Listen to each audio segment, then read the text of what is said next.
Lindo ജോസഫിലേക്ക് പോകാം. ലിൻഡോയും അഷ്റഫിനെ പോലെ തന്നെ ആ യോഗത്തിൽ പങ്കെടുത്ത വന്ന ആളാണ് ലിൻഡോ.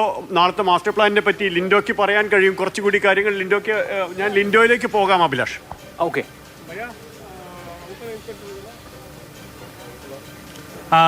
നേരത്തെ ഇവിടെ സൂചിപ്പിച്ചതുപോലെ തന്നെയാണ് നാളെ രാവിലെ വളരെ ഏർലി മോർണിംഗ് തന്നെ നമ്മുടെ റെസ്ക്യൂ പ്രവർത്തനങ്ങൾ ആരംഭിക്കുന്ന നിലയിലാണ് ഇപ്പോൾ തീരുമാനങ്ങളെല്ലാം എടുത്തിരിക്കുന്നത്. നേരത്തെ സൂചിപ്പിച്ചതുപോലെ നീളം കൈകളുള്ള എക്സ്കവേറ്റർ കൂടി, ബൂം എക്സ്കവേറ്റർ കൂടി നാളെ ഒന്നുകൂടി അഡീഷണൽ ആയിട്ട് കൊണ്ടുവരാനുള്ള തീരുമാനമുണ്ട്. അതോടൊപ്പം തന്നെ പരമാവധി മാന്തി യന്ത്രങ്ങളും അതുപോലെ തന്നെ മറ്റ് സംവിധാനങ്ങളും ഉപയോഗപ്പെടുത്തി നാളെ തന്നെ നമുക്ക് ഈ പറഞ്ഞ ട്രക്കിനെ എടുക്കാൻ വേണ്ടി കഴിയുമെന്നുള്ള ഒരു ശുഭപ്രതീക്ഷയോട് കൂടിയിട്ടുള്ള കാര്യങ്ങളാണ് ഇപ്പോൾ ചെയ്തുകൊണ്ടിരിക്കുന്നത്. അതോടൊപ്പം തന്നെ ഇന്ന് കാലാവസ്ഥ നേരത്തെ ജില്ലാ കളക്ടറുമായി ഞങ്ങൾ സംസാരിച്ച ഘട്ടത്തിൽ പറഞ്ഞിട്ടുള്ളൊരു കാര്യം, നമ്മുടെ നേരത്തെ ഉച്ചയ്ക്ക് മുമ്പ് യെല്ലോ അലേർട്ട് ഉണ്ടായിരുന്നത് ഉച്ചയ്ക്ക് ശേഷം ഓറഞ്ച് അലേർട്ടിലേക്ക് മാറി. കാലാവസ്ഥ പ്രതികൂലമായി വന്നിട്ടുണ്ട്. സ്കൂബ പോലെയുള്ള നേവി ഉദ്യോഗസ്ഥർക്ക് ഈ പറഞ്ഞ ട്രക്ക് ഐഡൻറ്റിഫൈ ചെയ്ത സ്ഥലത്ത് ഹോൾഡ് ചെയ്യാൻ കഴിയാത്ത പ്രശ്നമുണ്ട്. ഒഴുക്ക് അതീവ തീവ്രമായ നിലയിലാണ്. അപ്പോൾ കാലാവസ്ഥ പ്രതികൂലമായതിൻ്റേതായ ഒരു പ്രതിസന്ധി ഉണ്ട് എങ്കിലും ഇന്ന് കഴിഞ്ഞ ദിവസങ്ങളൊക്കെ 6 മണി 7 മണിയാകുമ്പോഴത്തേനും ഈ തെരച്ചിൽ അവസാനിപ്പിക്കുന്ന സാഹചര്യമാണ് ഉണ്ടായത്. പക്ഷേ ഇന്ന് ഒരു 10 മണി 11 മണി വരെ സമയം തെരച്ചിലിന് വേണ്ടി ഉപയോഗപ്പെടുത്തും എന്നുള്ളതാണ് മനസ്സിലാക്കുന്നത്.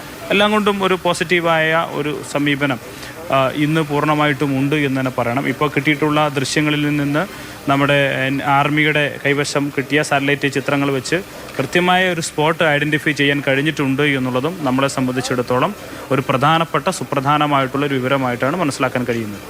തീർച്ചയായും ലിൻഡോ, നാളെ നേവിയുടെ സമ്പൂർണ്ണമായ നിയന്ത്രണത്തിലാണ് ഓപ്പറേഷൻ.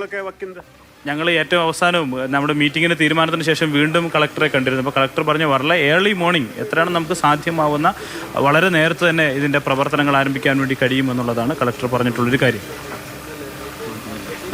ലിൻഡോ, ഞാൻ ചോദിക്കുന്നത് കേൾക്കാം എന്ന് വിചാരിക്കുന്നു. ഇപ്പം നാളെ രാവിലെ മുതൽ രക്ഷാപ്രവർത്തനമുണ്ട്. അവിടെ മാധ്യമങ്ങൾക്കും മറ്റുമൊന്നും പ്രവേശനമില്ല.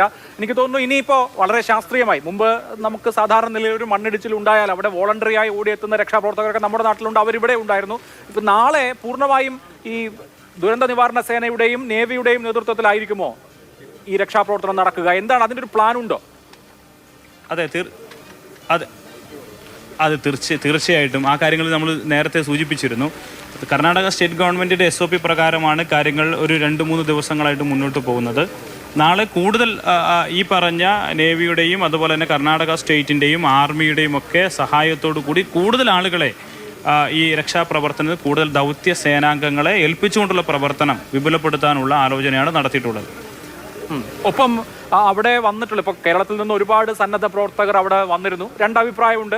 അവർ ഒരു ലേമാൻ യുക്തിക്കനുസരിച്ചാണ് പല കാര്യങ്ങളും നിർദ്ദേശിച്ചത്, അതുപോലെ നടന്നില്ല, നേരത്തെ പുഴയിൽ തപ്പാമായിരുന്നു തുടങ്ങിയ പലതരത്തിലുള്ള വാദങ്ങളുണ്ട്. പക്ഷേ ഈ പോയ ആളുകളൊക്കെ അവരുടെ സന്നദ്ധ സേവന താല്പര്യം കൊണ്ടും അവരുടെ കമ്മിറ്റ്മെന്റ് കൊണ്ടും പോയതാണ്. അവരോട് അധ്വാനിച്ചിട്ടുണ്ട്. അപ്പോൾ അവരൊക്കെ ഇനിയിപ്പോൾ മടങ്ങുകയാണോ അല്ലെങ്കിൽ മടങ്ങേണ്ടി വരുമോ? എന്താണ്?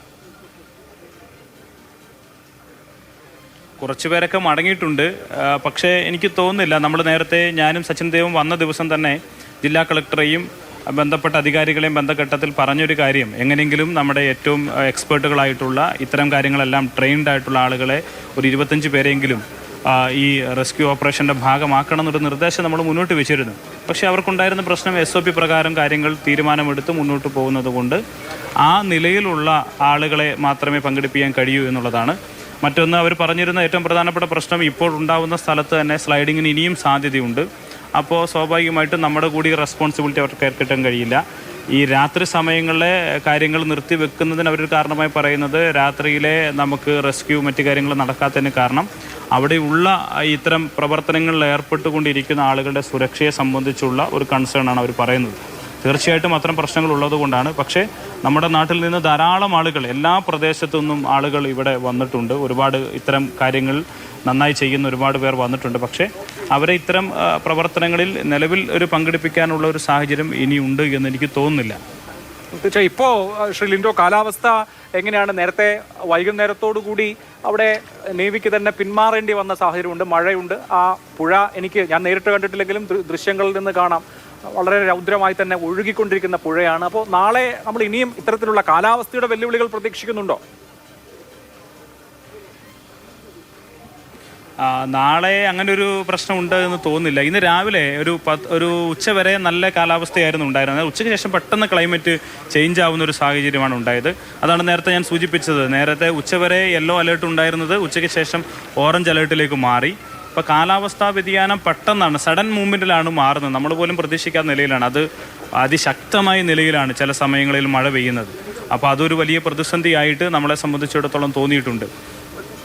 നാളെ കാലാവസ്ഥ അങ്ങനെ ഒരു പ്രതിസന്ധിയിലേക്ക് പോകുമെന്ന് തോന്നുന്നില്ല. നാളെ കാലാവസ്ഥ ഉണ്ടെങ്കിൽ പോലും, അങ്ങനെ ഒരു പ്രതികൂലമായ സാഹചര്യത്തിലാണെങ്കിൽ പോലും നമുക്ക് ഇന്നുള്ളതിനേക്കാൾ കൂടുതൽ നാളെ മിഷനറീസും മറ്റു കാര്യങ്ങളും ഉള്ളതുകൊണ്ട് കുറച്ചുകൂടി വേഗതയിൽ നമുക്ക് കാര്യങ്ങളെ മുന്നോട്ട് നീക്കാൻ കഴിയുമെന്നുള്ള ഒരു ശുഭപ്രതീക്ഷയാണ് നമ്മൾ വെച്ച് പുലർത്തുന്നത്. തീർച്ചയായും നിങ്ങൾ MLA-മാർ പൂർണ്ണമായും രക്ഷാപ്രവർത്തനം സമാപിക്കുന്നത് വരെ അവിടെ തുടരുമോ? അവിടെ കർണാടക സർക്കാരാണ് അവിടെ കോൾ എടുക്കേണ്ടത്. എന്നാലും നമ്മുടെ ഭാഗത്തു നിന്നുള്ള അന്വേഷണം കൂടി വേണമല്ലോ. കോർഡിനേഷന്റെ ചുമതല കർണാടകയ്ക്കാണ് എങ്കിൽ പോലും അത്തരം കാര്യങ്ങൾക്കായി ഇനിയും അവിടെ തുടരുകയാണോ? തീർച്ചയായിട്ടും ഞാനും സച്ചിൻ ദേവ് MLA-യും 2 ദിവസം മുമ്പ് ഇവിടെ എത്തിയതാണ്. ഞങ്ങൾ തുടരണമെന്ന് തന്നെയാണ് ഞങ്ങൾ ആഗ്രഹിക്കുന്നത്.